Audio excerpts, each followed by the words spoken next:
Welcome, I'm Rabbi Phil Bressler of Beit Am in Corvallis, Oregon, and this is the daily summary video for the Kitzur Shulchan Aruch Yomi Daily Halakha Learning Project, covering the passage from Siman 145 Seif 7 to Siman 145 Seif 20. You can find links to the Hebrew and English text of this passage and to the calendar of upcoming passages in this video's description. We're going to continue discussing marriage today. It's okay to take a person's or their family's wealth into account in considering their suitability for marriage.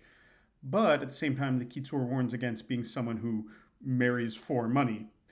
Whatever's given to you by your in-laws isn't properly earned, and you're well served to just be gracious and grateful for what you get. It's appropriate for families to be well matched in terms of their Jewish practice. The Kitzur frames this as an Am Haaretz, that's something like an ignoramus, someone who doesn't know anything about Judaism or Jewish law, shouldn't marry a Bat Kohen, that would be the daughter of a priest. But this is actually still fairly sound advice, not saying they have to be identical, these two families, but there should ideally be some kind of compatibility.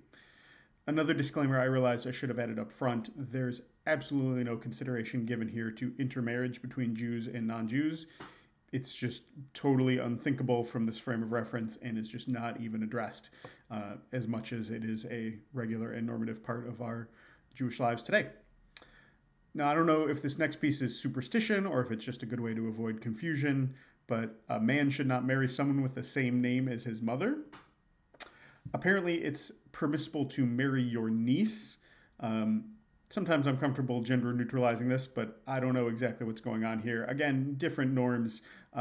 No other relatives, though.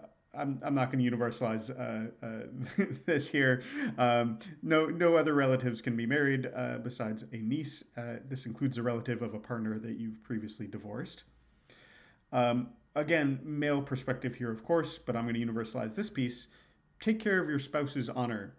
It's crucial that you respect them and care for them in order to have a happy and healthy home. The ketubah. The ketubah is the marriage contract, which we'll discuss in more detail later on, I expect. You have to have one. It is absolutely essential before the partners can live together. If the ketubah gets lost at some point while partners are living together, it needs to be found and replaced or rewritten. For all the disclaimers I've had to make about this, this is one point on which Jewish law has, I think, taken a relatively progressive stance. Women have historically been the more vulnerable party entering into marriage. And so, because of their, less physical capacity to work, less means to support themselves should the marriage dissolve. So ketubot were designed primarily for protecting the wife in the event that a marital relationship gets rocky. Here's another difficult piece, though, to follow it, though.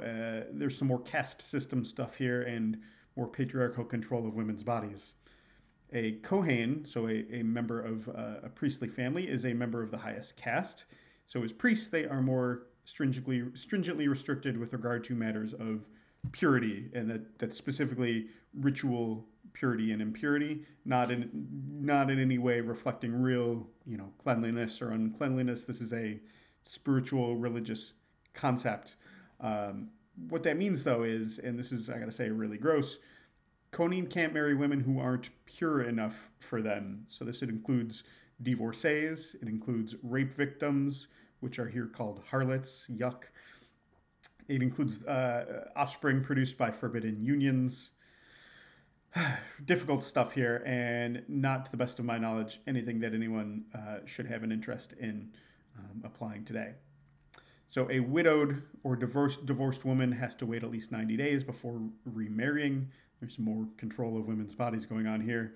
It's ostensibly about being certain who a child's father is. A widowed or divorced woman who's pregnant or nursing has to wait until that child is at least 2 years old before remarrying. Obviously, there's no restrictions on the male partner, but I think this may have had to do with making sure that child is properly nursed and cared for and not, somehow pushed aside for a new husband's children. If a woman is twice widowed, she's discouraged from marrying a third time. The presumption is that she's somehow cursed. That's obviously ridiculous because of all these hang-ups around making sure a woman is properly controlled by only one man at a time. You end up with lots more rules here around making sure that a husband is really, really sure surely truly dead before a woman remarries, around being prohibited to marry a man who she has committed adultery with, around being prohibited interreligious unions. A Jew and a non-Jew are prohibited to one another, even if someone converts. If they have already had sex with one another. This is all more patriarchal stuff about controlling women's bodies. Basically, if the union was prohibited at the time, they're prohibited to one another forever. I gotta say, so much of this feels so gross and frankly embarrassing.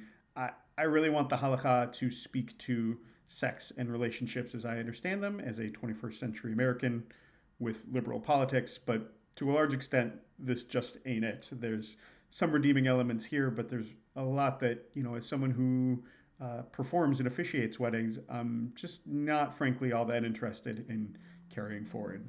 That's all for today. As always, our learning is dedicated to Rabbi Shlomo Gansfried, the author of the Kitzur, and the historic Jewish community of Uzhhorod, Ukraine. See you tomorrow.